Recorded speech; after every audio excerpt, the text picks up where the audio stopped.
घूंघट ना करो और ते मायके में आए चले तई तने घूंघट कर रहा को है। अरे चुप रह जाओ तुम।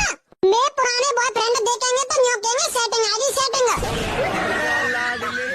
अरे बाप रे ये क्या निकल गया मैं मुँह ते। ए भगवान मुझे कैसी छिनारी वाली मिल गई ये बताए।